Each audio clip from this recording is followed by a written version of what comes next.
Assalamualaikum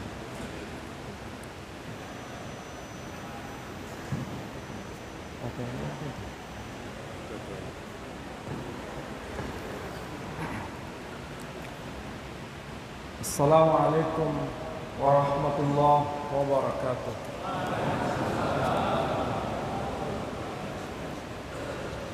Alhamdulillah rabbil alamin. Alhamdulillahilladzi arsala rasulahu bil huda wa dinil haqq liyudhhirahu 'ala ad-din kullihi wa kafaa billahi shahida. Ashhadu an la ilaha illallah wahdahu la syarika lah wa ashhadu anna Muhammadan abduhu wa rasuluh la nabiyya ba'da. Qala Allah ta'ala fil Qur'anil 'aziz, a'udzu billahi minasy syaithanir rajim. Bismillahirrahmanirrahim. Subhanalladzi asra bi'abdihi lailan minal masjidil harami ilal masjidil aqsa alladzi barakna hawlahu linuriyahu min ayatina innahu huwas sami'ul basir. Al-ayah, sadaqallahul azim. Pertama-tama saya haturkan terima kasih kepada Profesor Milal sebagai Ketua PDM Sidoarjo dan juga jajaran pengurus PDM yang mendampingi kita semua pada pagi ini. Dan yang spesial saya haturkan terima kasih atas kehadiran para jamaah yang sudi menyempatkan waktunya dalam rangka thalabul ilm dan terutama peduli kepada saudara-saudara kita di Palestina. Mudah-mudahan kehadiran kita semua yang ada di Masjid An-Nur ini semua mendapat maghfirah dan rahmah dari Allah Subhanahu wa taala. Saudara-saudara sekalian, ada dua hal yang ingin saya sampaikan pada pagi ini. Dua hal ini penting untuk kita mencermati isu yang sangat penting akhir-akhir ini, yakni berkaitan dengan Palestina. Poin yang pertama yang hendak saya ingin sampaikan, bagaimana grand design Allah Subhanahu wa taala terhadap kota yang disebut Yerusalem.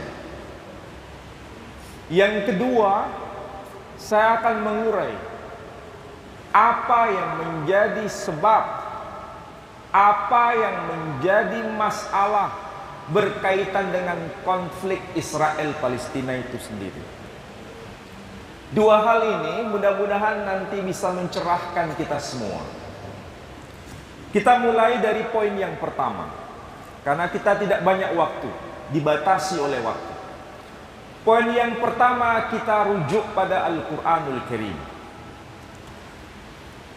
Ayat yang tadi saya baca itu termaktub di dalam surah yang disebut surah Al-Isra, atau nama lainnya adalah surah Bani Israel. Ini menarik untuk diperhatikan. Mengapa surah ini memiliki dua nama?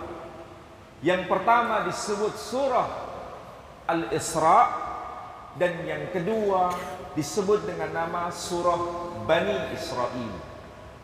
Dari sisi istilah yang dipakai ada kesamaan maksud, ada tujuan. Mengapa disebut surah Al-Isra? Karena ini berkaitan dengan khataman nabiyyin Muhammad sallallahu alaihi wasallam Isra dari kota suci yang disebut Makkah menuju kota suci yang disebut Yerusalem. Di situ ada penanda. Penandanya adalah batu karang. Batu karang itu yang kemudian sekarang dibangun bangunan megah yang disebut the Dome of the Rock. Kubah batu karang.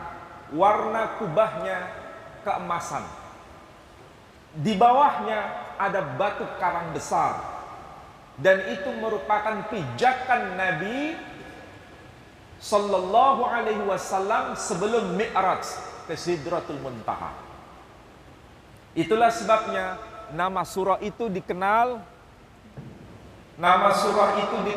dengan sebutan surah Al-Isra. Yang kedua, kalau bicara mengenai Yerusalem, di situ ditandai dengan Baitullah yang disebut Masjidil Aqsa. Tempat itulah para nabi alaihimussalam dan khususnya Abul Anbiya yang bernama Ibrahim alaihissalam yang menjadi tokoh kunci dari 3 agama besar, yakni agama Yahudi, Nasrani, dan Muslim.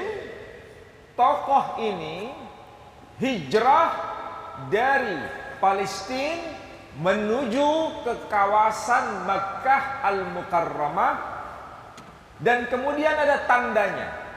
Tandanya adalah yang disebut sebagai Maqam Ibrahim, dan itu juga merupakan batu pijakan Nabi Ibrahim.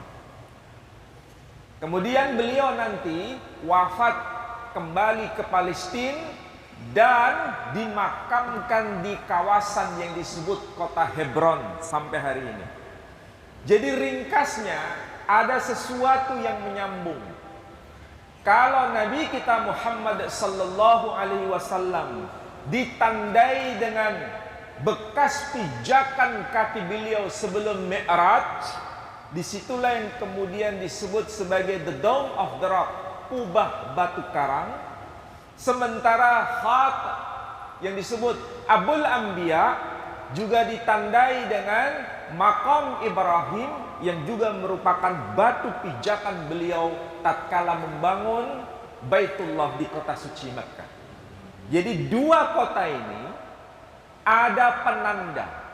Penandanya adalah batu, baik berupa batu karang maupun batu kecil, tempat pijakan Nabi Ibrahim. Dan di 2 kota suci ini ada Baitullah. Baitullah yang paling awal dibangun di muka bumi ini tadi dibaca oleh qari tadi. Inna awwala baitin wudi'a lin-nasi lalladzi bi Bakkah. Inilah bangunan suci yang pertama yang dibangun di situ, karena yang membangun adalah Nabiuna Ibrahim alaihissalam yang disebut sebagai Abul Anbiya. Sementara bangunan suci yang dibangun di Palestina yang kemudian disebut dengan Masjidil Aqsa dibangun oleh tokoh yang selalu dikenal oleh 3 agama besar, sebagaimana Nabi kita Ibrahim alaihissalam. Siapa yang membangun Masjidil Aqsa yang pertama? Yang pertama yang bangun secara megah adalah Nabi Sulaiman. Al-Quran menyebutkan nama Sulaiman. Saudara kita yang Nasrani maupun yang Yahudi tidak menyebutnya dengan nama Sulaiman, tapi menyebutnya dengan nama Malah Shlomo. Kalau kita menyebut Malik Sulaiman. Kalau dalam bahasa kaum Yahudi, mereka menyebutnya dengan sebutan Malah Shlomo alaihissalam. Kita menyebutnya Sulaiman alaihissalam. Makanya kalau kita Muslim ketemu sesama Muslim, apa yang dikatakan? Assalamualaikum. Jawabannya Waalaikumsalam. Kalau panjenengan pernah ke Hebron, atau pernah ke Yerusalem selalu mendengar di antara mereka kalau berjumpa selalu berkata Shalom Aleichem, maka dijawab Ve Aleichem Shalom. Kalau kita menyebut Assalamualaikum, jawabannya Waalaikumsalam. Jadi salam dan salom itu maknanya sejajar. Apa artinya? Damai sejahtera. Nabi itu disebut dengan nama Shlomo. Asal katanya dari kata shalom. Shalom sama dengan bahasa Arab. Salam. Arti harfiahnya apa? Damai sejahtera. Jadi yang membangun Baitullah yang disebut Masjidil Aqsa adalah orang yang namanya memiliki makna raja yang penuh damai sejahtera. Itulah makna Sulaiman. Sedangkan kotanya itu disebut Yerusalem, atau bahasa Ibraninya disebut Yerusalem. Bagaimana dengan bahasa Arabnya? Bahasa Arabnya termaktub di dalam Al-Quran. Di mana itu? Dalam surah Al-An'am. Ayat yang keberapa? Ayat 127. Di situ digambarkan salah satu nama surga disebutkan dengan nama Darussalam. Lahum Darussalam inda Rabbihim. Bagi orang-orang yang saleh mendapatkan tempat istimewa di alam malakut nanti, yakni yang disebut surga Darussalam di sisi Tuhan mereka. Jadi surga Darussalam yang ada di alam malakut difotokopi di muka bumi ini. Fotokopinya itu namanya Yerusalem. Arti harfiahnya wilayah yang penuh damai sejahtera. Dari dua kata. Yeru artinya rumah, sama dengan dar artinya rumah dalam bahasa Arab. Shalaim sama dengan salam. Jadi rumah yang penuh damai sejahtera. Jadi ringkasnya, grand design Allah Subhanahu wa ta'ala, apa yang terjadi di alam malakut sebagai wilayah yang penuh damai sejahtera yang disebut Darussalam difotokopi di muka bumi ini menjadi nama Yerusalem atau kita sebut Yerusalem. Rajanya yang membangun dinamakan namanya adalah Sulaiman atau Shlomo, artinya raja yang penuh damai sejahtera. Jadi grand design Allah itu indah sebenarnya. Kalau di alam surga tidak ada pertikaian. Semua mengucapkan salam, salam, salam. Dihadirkan di muka bumi tujuannya untuk menghadirkan salam, salam, salam. Ini bukan hanya bicara soal Yerusalem. Ini juga bicara mengenai Makkah. Makkah di dalam Al-Quranul Karim juga disebut wilayah damai. Itulah sebabnya kita pasti hafal ayatnya. Bismillahirrahmanirrahim. Wattini wazzaitun wa turi sinin wa hadzal baladil amin. Kita lihat di bagian akhir. Wa hadzal baladil amin. Semua ahli tafsir mulai zaman bahala, apa itu bahala? Zaman dahulu sampai zaman kita sekarang, tidak ada perselisihan di antara para mufassir bahwa yang dimaksud wahadal baladil amin dan demi negeri yang aman ini merujuk pada Makkah al-Mukarramah. Jadi grand design Allah Subhanahu wa ta'ala itu benar-benar indah. menghadirkan suasana surgawi di muka bumi. Kalau di alam surgawi, wilayah yang penuh damai, maka di bumi dihadirkan wilayah yang juga penuh kedamaian. Ini grand design. Dan siapa yang bisa melakukan itu? Hanya hamba-hamba yang saleh. Hamba yang saleh.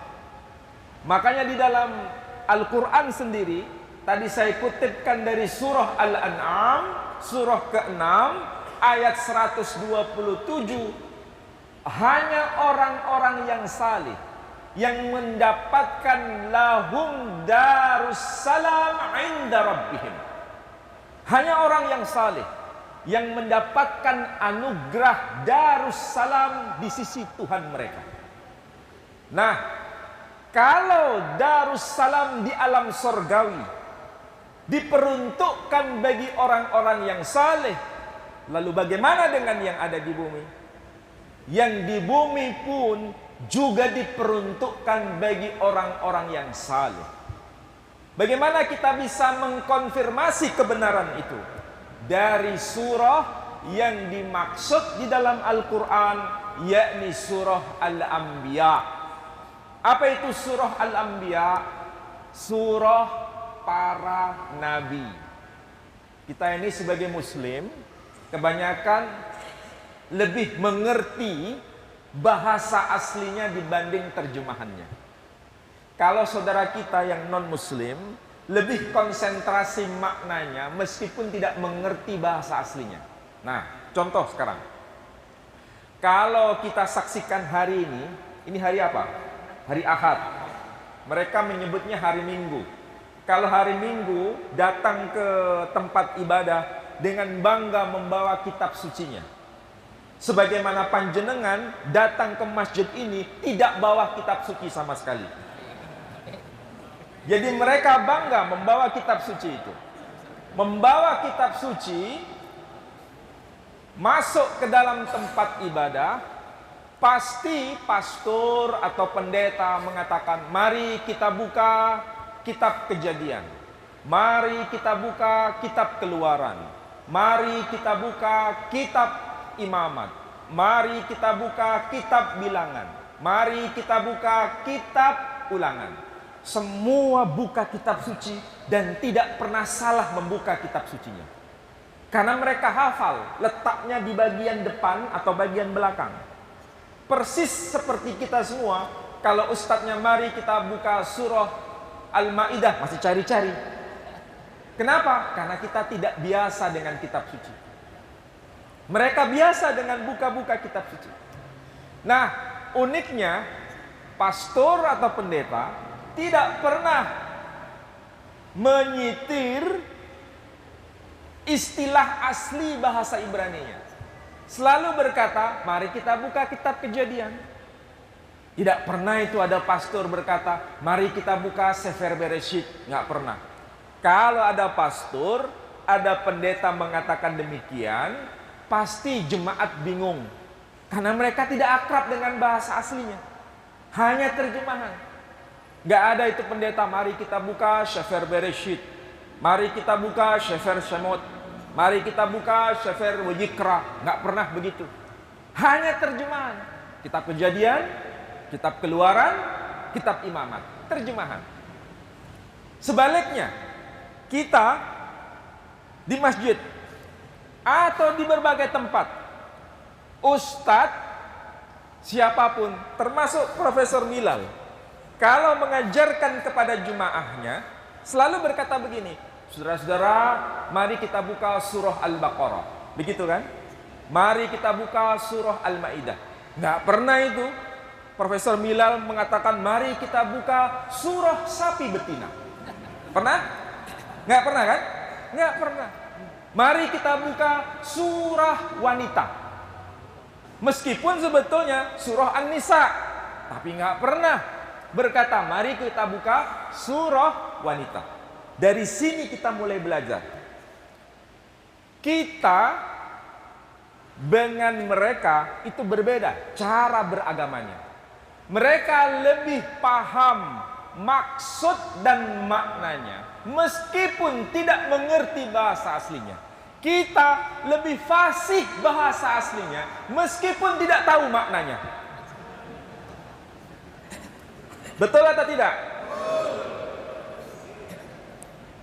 Berarti ini pengakuan dosa ya. Pengakuan dosa. Nah, sekarang benarkah bahwa bumi ini hanya diwarisi oleh orang-orang yang saleh? Sebagaimana Darussalam itu diwarisi bagi mereka yang saleh. Lahum Darussalam inda rabbihim. Bagaimana dengan yang di bumi?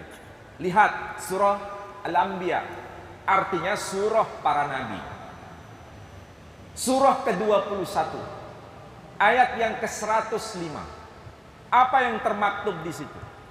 Di ayat itu ditegaskan, bunyi ayatnya tegas menyatakan, Bismillahirrahmanirrahim.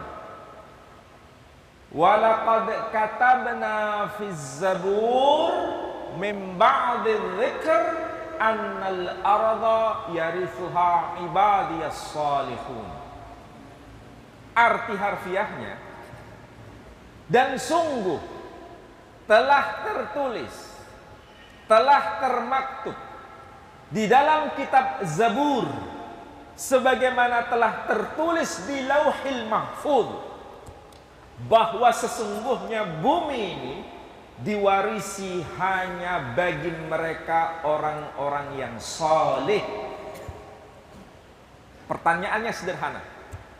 Quran berkata bahwa bumi ini diwarisi bagi orang-orang yang saleh, sebagaimana tercantum di dalam kitab Zabur, sebagaimana telah tertulis di Lauhil Mahfuz.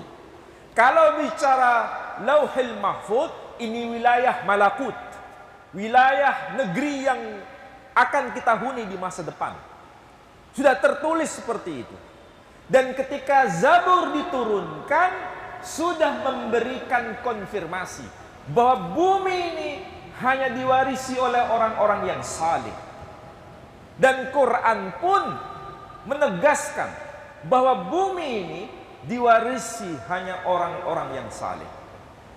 Pertanyaannya, bisakah orang-orang yang saleh mewarisi bumi ini seperti apa yang telah ditegaskan di alam malakut?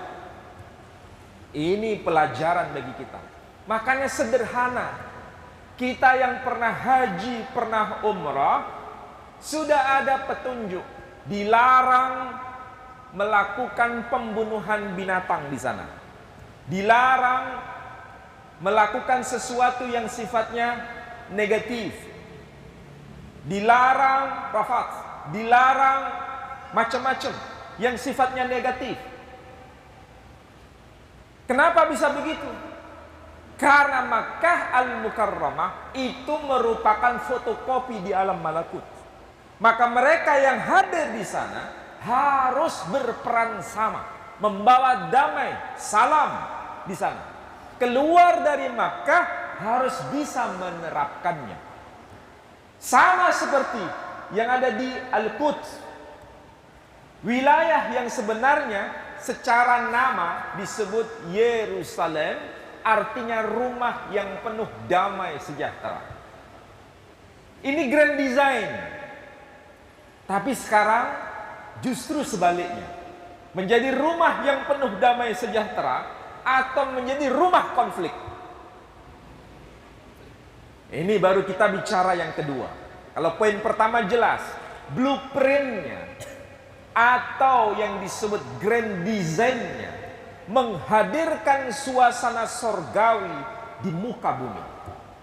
Tujuannya, maka tidak salah, hampir bisa dikatakan nabi-nabi begitu wasiatnya.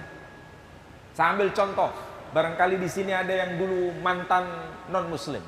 Masih ingat tidak apa yang diajarkan oleh Nabi Isa alaihissalam? Kalau dalam Al-Quran disebutkan Isa al-Masih. Kalau bahasa beliau disebutkan Isa the Masihu. dalam pengajarannya kepada para hawariyun, beliau berkata apa? Yang disebut sebagai doa Bapa kami. Cek, tanya kepada mereka apa yang diajarkan, dan selalu dibaca itu. Bukan hanya di aktivitas keseharian, di dalam gereja pun dibawa. Di dalam gereja pun mereka baca itu. Apa? Kalau terjemahan Indonesianya, Bapa kami yang di surga, dikuduskanlah namamu, jadilah kehendakmu di bumi seperti di surga. Saya fokus. Datanglah kerajaanmu, jadilah kehendakmu di bumi seperti di surga. Apa maksudnya jadilah kehendakmu di bumi seperti di surga? Kalau bahasa aslinya bagus tuh. Avinu shebashamayim yitkadesh shemiha tazomal khuteha yatseret soneha kaasher bashamayim gambaret. Bashamayim gambaret. Di surga sama seperti di bumi. Jadi ruh ajaran para nabi itu sejajar menghadirkan suasana surgawi di muka bumi, menghadirkan damai sejahtera di surgawi seperti di bumi, sama.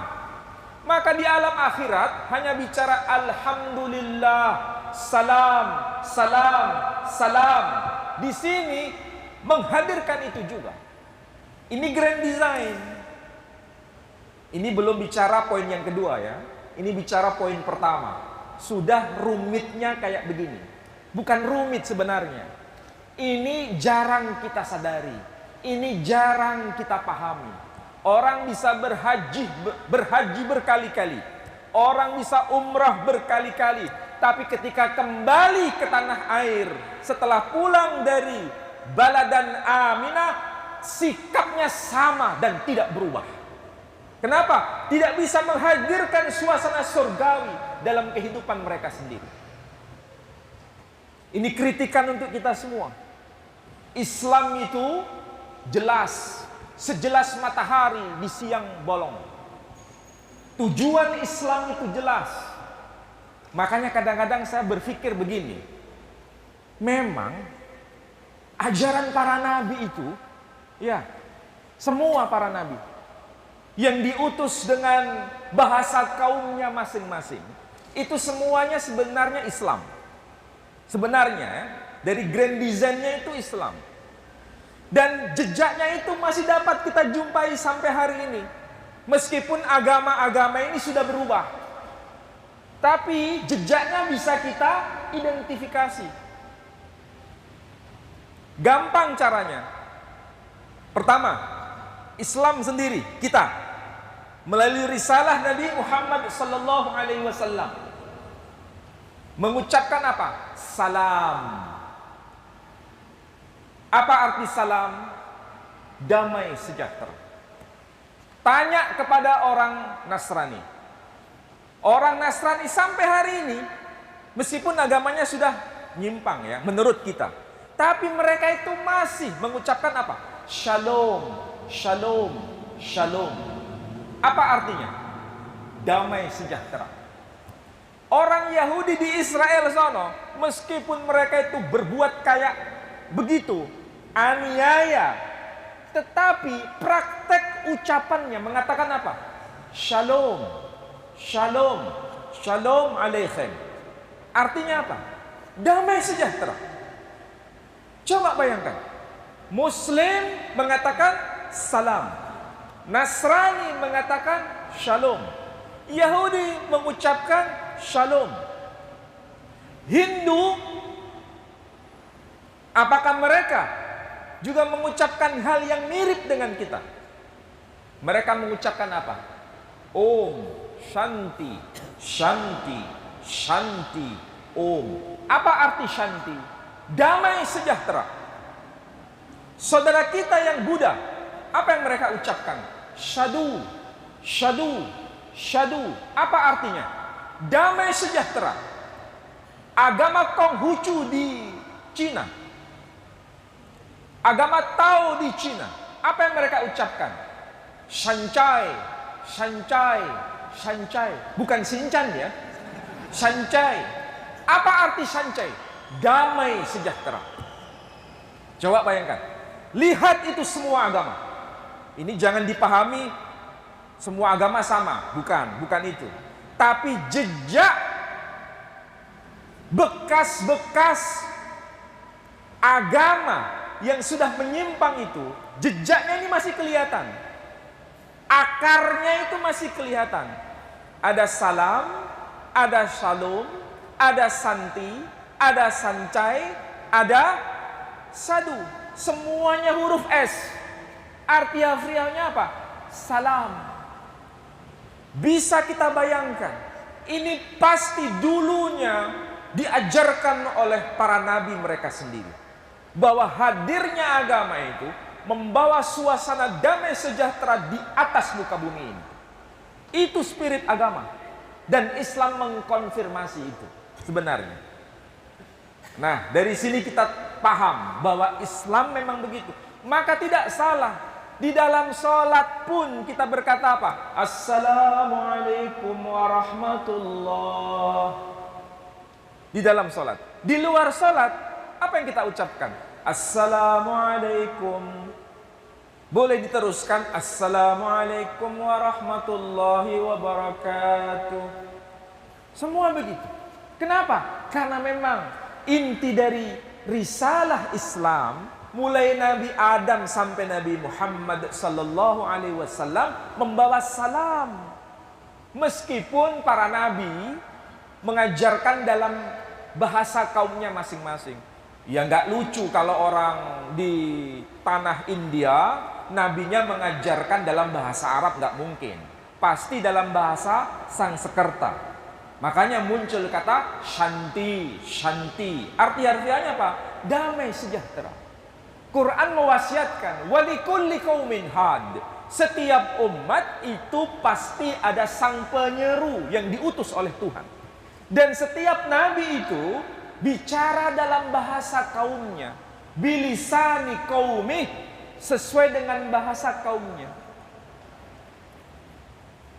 Jadi sangat-sangat mustahil jika Taurat diturunkan kepada Bani Israel menggunakan bahasa Arab. Tidak mungkin.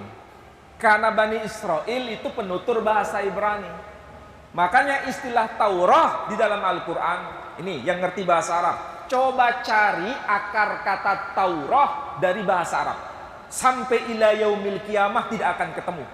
Karena ciri bahasa Arab itu bisa dicari akar katanya. Apa akar kata Taurah? Nggak ketemu.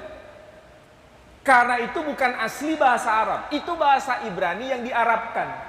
Nabinya Musa, orang Bani Israel, penutur bahasa Ibrani. Ada pertanyaan begini, Ustadz, Nabi Musa dalam Al-Quran itu beda dengan Nabi Moshe dalam agama Yahudi. Namanya saja beda, yang satu Musa, yang satu Moshe. Berarti orangnya beda atau sama? Hah? Beda atau sama? Ada yang berkata beda. Musa, Moshe, beda.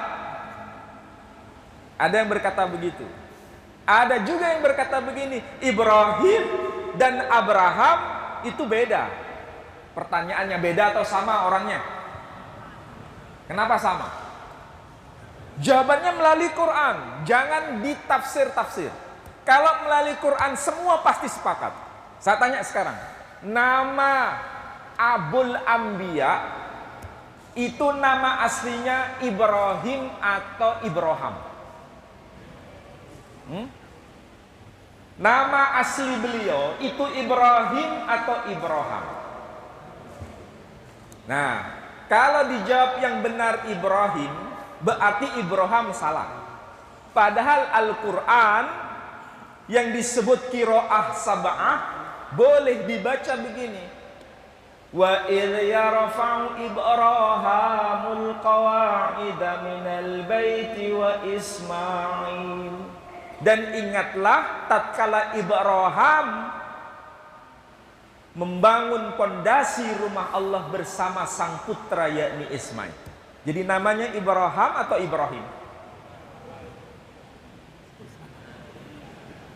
Kalau sampean berkata Ibrahim itu yang benar, Ibrahim yang salah, berarti kita menyalahkan Al-Quranul Karim. Berarti nama Ibrahim dan Ibrahim itu tokohnya sama. Pertanyaannya, kenapa menjadi Abraham? Karena itu bahasa Ibrani. Jadi kalau dari Ibrahim ke Abraham itu ada missing link. Tapi kalau dari Ibrahim menjadi Ibrahim, menjadi Abraham, ini berarti melintas batas perbedaan bahasa. Kalau Ibrahim dan Ibrahim melintas batas perbedaan dialek dalam satu bahasa. Sama seperti Musa dan Moshe. Kalau bahasa Quran menyebut Musa, kalau Moshe bahasa Ibrani, sama atau beda? Namanya sebenarnya siapa? Ini kalau kita kurang piknik, tidak banyak bacaan, selalu merasa paling benar sendiri. Mana yang betul? Namanya Musa atau Moshe? Hah? Musa atau Moshe? Serius saya tanya, Musa atau Moshe? Berarti Moshe salah. Sekarang saya baca Al-Quran. Saya baca begini ya. Bismillahirrahmanirrahim. Wadduhi wallaili idza saje. Salah atau benar? Hah? Benar. Sekarang saya baca. Bismillahirrahmanirrahim. Hal ateka hadisu Musa. Salah atau benar? Lu katanya salah. Katanya Moshe salah. Jadi namanya sebenarnya siapa? Musa atau Mose? Nah, mulai bingung kan? Karena apa? Bacaan itu penting. Keluasan bacaan itu penting. Jadi mau disebut Musa, mau disebut Moshe, itu benar. Orangnya sama, bahasanya beda. Weh, garuk-garuk sekarang ya. Karena apa? Agama itu penuh kecerdasan. Agama itu bukan semata-mata doktrin. Apalagi agama itu halu. Agama itu bukan halu. Agama itu kecerdasan. Itulah yang diajarkan oleh para nabi. Nah, sekarang, benarkah yang tertulis dalam Al-Quran seperti itu, bahwa bumi ini diwarisi oleh orang yang salih? Iya. Di kitab orang Yahudi pun masih ada ayat seperti itu. Orang Yahudi tidak mengenal Zabur, tapi mereka menyebutnya Mizmor. Makanya di sini ini tertulis Torah, Nevi'im, Vechetuvim. Kitab Taurat, kitab para nabi, dan tulisan-tulisan suci. Ketuvim salah satunya disebut Mizmor le David, Mazmurnya Nabi Daud. Nah, pertanyaannya, sebenarnya namanya itu Daud atau David? David atau Daud? Daud atau David?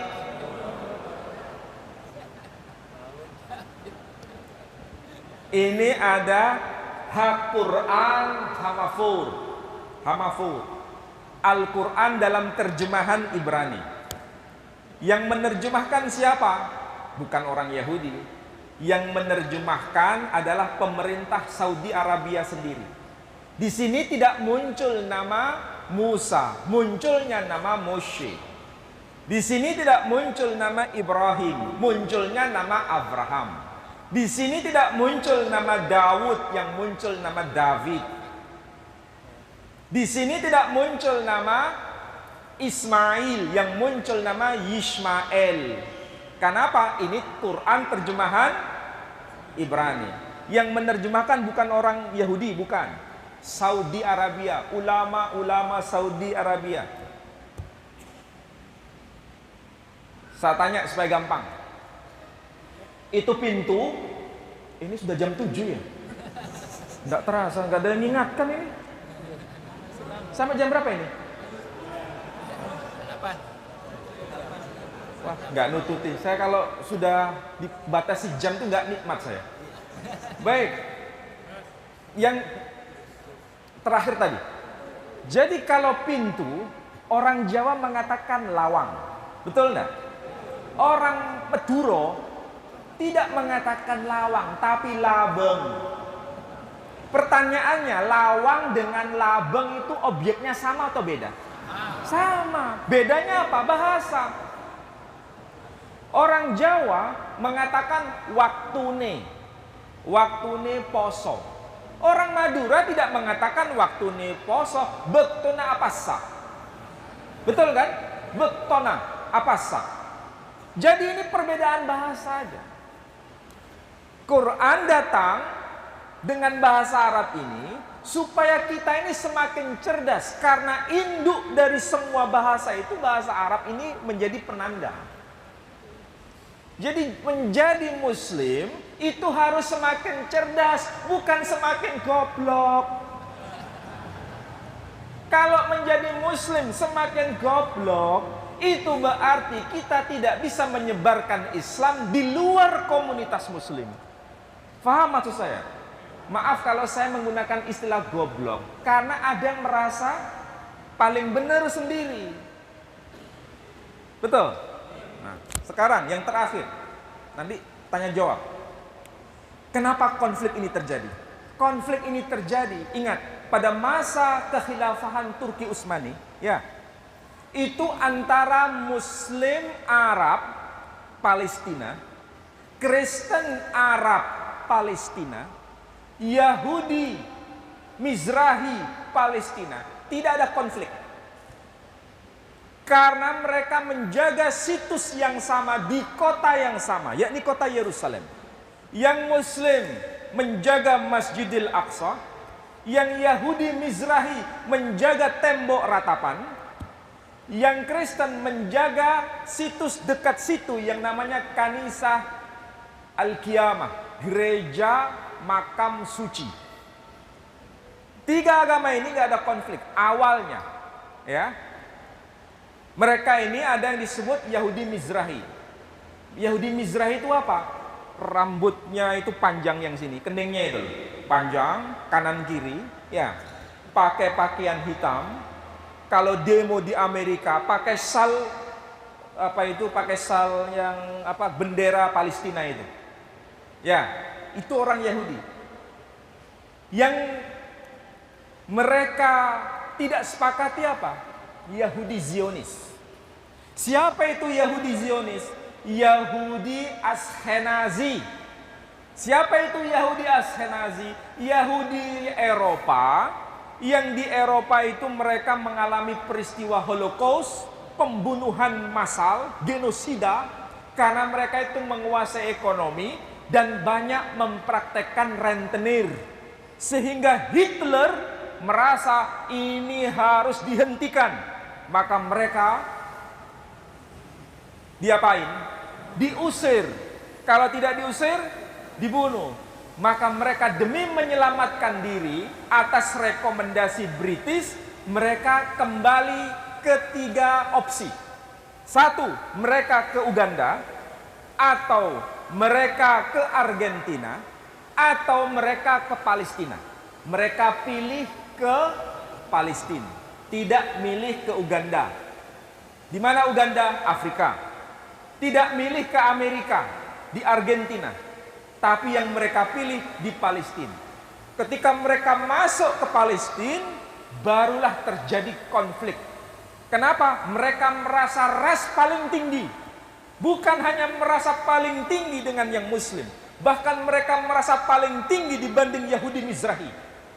Yang berkuasa di pemerintahan Israel sekarang itu adalah pemerintahan Yahudi Askenazi. Sehingga orang-orang Yahudi Mizrahi mengatakan, Ze Medinat Hasatan, inilah negeri setan. Siapa yang bilang? Orang Yahudi Mizrahi. Jadi ini adalah konflik apa? Agama iya, dan konflik politik juga iya. Kedua-duanya nyambung.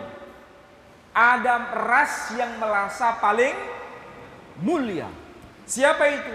Yahudi Ashkenazi. Makanya kalau ngomongnya juga berbeda. Kalau Yahudi Mizrahi mengatakan Sabat, mirip sama orang Arab. Kalau orang Yahudi Ashkenazi mengatakan Sabos. Hari Sabtu itu hari Sabot, Yom Sabos. Hari Sabtu. Orang Yahudi Mizrahi mengatakan Yom Sabat, hari Sabtu. Mirip seperti orang Arab Palestina, mirip seperti orang Kristen Palestina. Sekarang yang menjadi penjaga situs suci di Yerusalem yang masih bertahan ini adalah saudara-saudara kita kaum muslim. Sedangkan orang Arab Kristen Palestina kebanyakan mengungsi karena tidak kuat. Tidak kuat. Mereka pergi kemana? Migrasi ke Amerika. Jadi banyak orang-orang Kristen Palestina migrasi ke Amerika. Yang tetap bertahan adalah orang-orang Muslim Arab di sana. Inilah saudara-saudara kita yang mendapatkan kezaliman dari kaum Yahudi Ashkenazi. Jadi Yahudi Ashkenazi ini memang bermasalah sejak mereka datang sampai hari ini. Kalau saya boleh berkata, orang-orang Yahudi Falasa, orang-orang Yahudi kulit hitam, dari mana? Dari Ethiopia. Itu keturunan Nabi Sulaiman berserta Ratu Sheba. Mereka ini mendapatkan perlakuan apartheid. Apa itu? Tahu apartheid kan? Donor darah, mereka ditolak. Saking begitunya rasisnya. Ini negara rasis. Masalah agama bermasalah. Masalah rasis bermasalah. Jadi mereka ada istilah Ubermen dan Untermens. Manusia kelas unggul dan manusia kelas rendah. Nah ini yang harus dilawan. Itulah sebabnya kepedulian kita kepada saudara kita Muslim Palestina harus kita dengungkan dimanapun kita berada. Mereka orang yang terzalimi. Mereka orang yang teraniaya. Mereka penjaga situs suci itu tidak boleh dibiarkan sendirian. Kita harus menjadi pembela sekalipun hanya dengan sedikit dana yang kita punya. Mudah-mudahan apa yang saya sampaikan ini bermanfaat bagi saudara-saudara sekalian. Baik, ada yang mau tanya?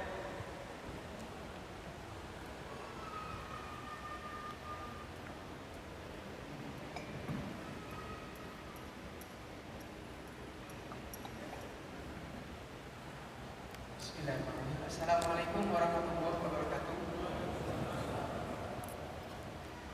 Baru ini kita baca bahwa mengenai akan masalah di Palestina itu salah satunya juga mengenai ekonomi Ustaz. Kenapa? Ketika kita melihat bahwa ada rencana dari pemerintah Israel itu membuat kanal baru yang melintasi tanah Gaza untuk menandingi pusat Suez. Kemudian yang kedua, bahwa di cekungan di laut Gaza juga terdapat kandungan minyak dan gas yang nilainya triliunan US dolar. Mungkin ini yang menjadi dasar ketiga ini. Terus yang kedua yang saya tanyakan, mengapa negara Arab sangat tidak bisa kompak, mulai dari perang Timur sampai perang Ramadhani, bahkan sampai ketika ini tidak pernah ada kekuatan yang bersatu dari negara untuk katakanlah menyerang Israel atau menekan minimal bahwa seperti Benyamin Netanyahu yang keras supaya turun atau bagaimana. Terima kasih. Assalamualaikum warahmatullahi wabarakatuh. Waalaikumsalam. Ada dua pertanyaan. Yang pertama berkaitan dengan persoalan ekonomi. Apakah betul motif ekonomi itu yang menyebabkan terus-terusan Gaza itu dianeksasi? Artinya, wilayah yang lain itu sudah dikuasai. Tinggal kawasan Gaza ini yang belum. Kalau dilihat dari aspek ekonomi, memang betul apa yang dikatakan tadi. Memang rencana untuk membuka melalui terusan Suez bisa. Dan itu harus menaklukkan Gaza. Gaza harus menjadi bagian dari negara Israel. Maunya begitu. Tapi saudara-saudara kita dari Hamas menolak. Ini kami independen, menjadi negara sendiri, tapi ditolak oleh Israel. Dan itu ada sumbangsi ekonomi yang besar dari sisi SDA, sumber daya alam.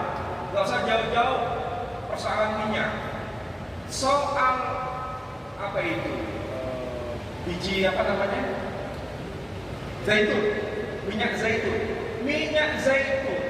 yang paling bagus seluruh dunia ini sudah diteliti, itu berasal dari kawasan Gaza. Minyak zaitun yang paling bagus. Wilayah lain tidak sebagus wilayah dari Gaza. Itu baru zaitunnya. Ini apalagi emas hitam. Emas hitam itu lebih kaya dibanding kawasan-kawasan lain. Makanya pemerintah Israel sekarang mengembangkan pertanian di kawasan di luar Gaza itu menjadi prototipe pertanian di Thailand sekarang. Bagaimana mungkin wilayah yang gersang bisa menjadi subur? Mereka sudah bisa lakukan itu.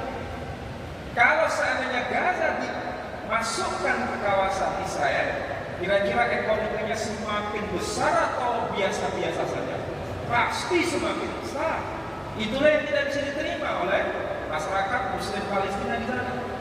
Jadi motif ekonomi itu ada juga, tapi sekaligus saudara-saudara kita kaum Muslim Palestina itu menjaga Masjidil Aqsa juga. Jadi ini ada dua motif ekonomi iya, motif agama juga iya, motif politik juga iya. Jadi agama itu begitu. Agama ini bukan sekedar masalah ritual. Agama itu kompleks. Bicara ekonomi iya, bicara sosial iya, bicara antropologi iya, bicara ritual iya. Tapi kalau hanya ribut soal ritual, itu bukan agama yang benar. Agama itu peduli dalam segala aspek. Jadi pembelaan kita kepada Palestina ini bukan sekedar membela sebagai sesama Muslim, tapi membela kepada mereka yang tertindas, baik dalam soal ekonomi, baik dalam soal kemanusiaan. Jadi masalah ekonomi itu jelas ada, ya. Kemudian pertanyaan yang kedua tadi soal Netanyahu, kenapa bangsa-bangsa Arab ini yang di sekitaran Israel itu mereka semua pada diam? Kenapa? Bukan mereka itu diam tanpa alasan, tapi memang ini ada sesuatu yang menghalangi. Menghalangi itu apa? Ya, dari sisi politik. Barangkali ada yang dosen politik.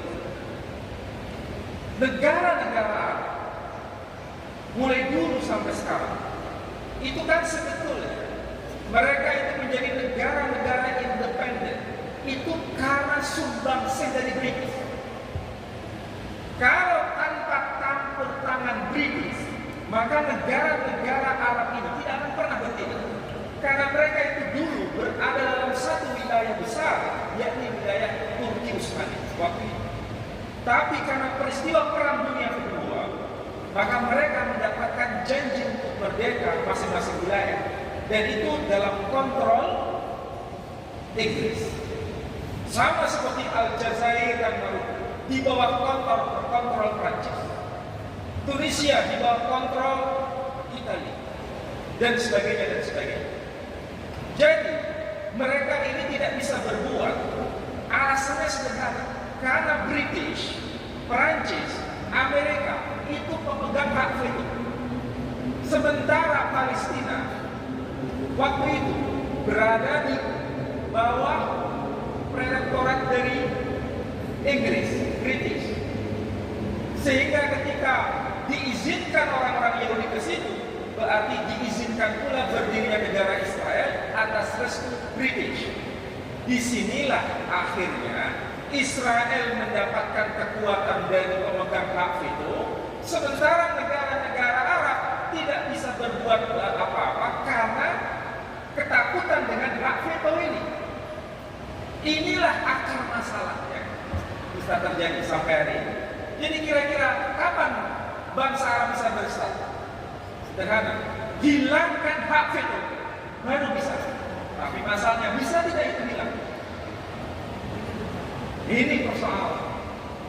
Jadi untung kita ya, tidak blok kanan, tidak blok kiri, tapi membela orang-orang yang tertindas.